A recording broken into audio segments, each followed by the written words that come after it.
Yes, ibihe byiza kuri wowe wabashije gukora subscribe kuri Sano Empire. Nawe utari wabasha kubikora ariko ukaba ugiye kubikora, nawe bikugendekera gutyo ni iby'agaciro gakomeye cyane ko barasize support yawe ya subscribe kuri Sano Empire. Abasanzwe bamenyere Sano Empire tubagezaho amakuru agiye atandukanye, haba mu buzima busanzwe, muri politike, muri showbiz, ndetse tutibagiwe no muri gospel no muri sport. Ahabonetse inkuru hariho hose Sano Empire izibagezaho mu bambere. Ni kuri uno munsi rero twanyarukiye mu bijyanye na filime, tukabazanira ubukwe buri kuvugisha abantu benshi. Muramuzi cyane, uyu nguyu bamwita Rusine kuko yamenyekanye muri filime yakinnye yitwa Rusine ya Mugisha na Rusine, aho yari ari gukinana na Clapton Kibonke. Akaba aribwo yabashije kuba yabona izina riremereye cyane nyuma yo kwihiringa bikomeye cyane, ariko ntibigire umusaruro. Ariko Mugisha amuzanye bagatangira content yakunzwe n'abatari bakeya y'ubusinzi, ariyo bakinnyemo, umwe yitwa Mugisha undi bamwita Rusine. Agahera ubwo akundwa n'abatari bake cyane, ndetse akaza kugera no ku rwego rwo kujya kuba umunyamakuru. Ubu akaba ari umunyamakuru kuri radio ya Kiss FM, ndetse akaba anasetsa abantu mu bitaramo bigiye bitandukanye.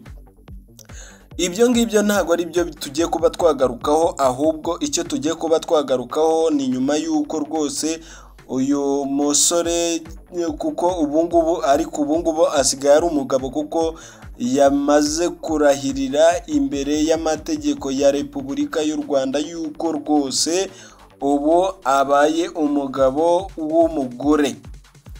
Ibyo tugiye kuba twagarukaho rero ni amakuru y'ukuntu rwose ubukwe bwiwe bwari bumeze bwo mu murenge, aho uyu mugabo Rusine Patrick aho yari ari kurahirira y'uko rwose azaba umutware cyangwa se umugabo w'uno mugore, ndetse nk'uko amategeko y'u Rwanda biteganya ko rwose azabikora neza, kubahiriza inshingano.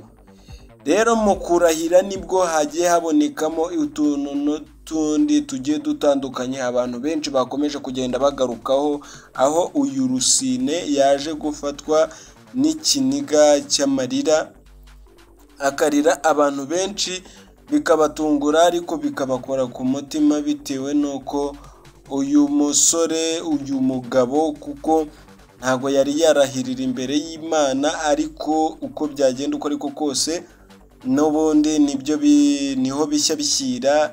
Yarize umugore we nawe agira motion, n'abandi bari bari aho ngaho rwose, bitewe yuko uno musore murabizi yuko ari bava kure. Murabizi yuko rwose yahereye mu mujyi wa Butare yihiringa ku tuvideo twinshi, ariko bikanga nk'uko kwacu twese nyine. Murabizi, musanzwe mubizi yuko rwose kugira tuzajye kubona fame aba ari akazi kaba katoroshye, ariko kuba yageze ku bikorwa nk'ibi ngibi nibyo abantu benshi bakomeje kugenda bagaruka ati ari amarira yarize, ntabwo ari ay'ibindi, n'ay'ibyishimo, bitewe n'uko aho ageze, cyangwa se iki gikorwa ni igikorwa gikomeye cyane, kandi kuba wagera ku rwego rwo gushyingiranwa n'umuntu ukunda ni iby'agaciro, kandi nta n'iby'uburyarya biba birimo, kandi byari binakwiye yuko rwose yerekana emotion.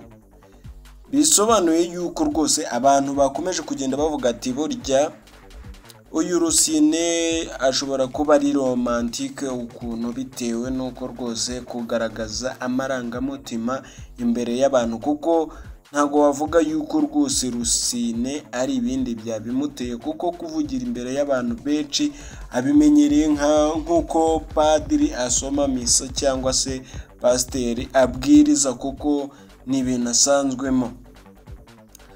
Uko byagenze rero uyu Rusine rwose byarangiye bigenze neza, abantu baranamushimira yuko ku gikorwa akoze ari igikorwa cy'agaciro kandi gikomeye cyane, ko buri umwe ari we wese yakabaye anamureberaho, ndetse abandi nabo bagakomeza kugenda bavuga ati bandi bumuntu nabo barebereho. Ariko tutirengagije yuko rwose mu bakinnyi ba filime, ndetse tutirengagije no muri showbiz, uyu mwaka ukomeje kugenda uba umwaka w'ibirori bigiye bitandukanye. Murabyibuka yuko rwose na Kiramani nawe yakoze ubukwe bw'igitangaza, abantu bakagenda babutindaho bitewe n'amafaranga yabukoresheje n'ibyabiri burimo, ndetse uyu Rusine nawe bavuga yuko rwose ashobora kuba agiye gukoresha ubukwe bw'igitangaza, ariko nta mugayo kuko uyu Rusine hariya kuri Kiss FM ahembwa amafaranga ameze neza, kandi no kwa Clapton Kibonke nawe akaba ahembwa neza, kandi bavuga yuko uyu Clapton Kibonke ari ugomba no kumubera pare mu bukwe bw'uyu Rusine, kuko n'ubundi ari nawe wanamuzamuye. Abantu ntabwo bari bamuzi cyane, ariko yageragezaga buryo ki bwo aribwo bwose ubwo yahuye na Rusine agaragaza yuko rwose yamuremyemo undi muntu mushya, kandi ibyo agezeho byose ari wabishimira. Niyo mpamvu muri buri kimwe icyo ari cyo cyose uyu Rusine abanza Clapton Kibonke imbere. N'ababonye afishi mwabibonye yuko rwose uyu Clapton Kibonke yarari imbere cyane. Ngayo nguko rero, kora subscribe wowe utari wakora subscribe. Imana iguhe umugisha.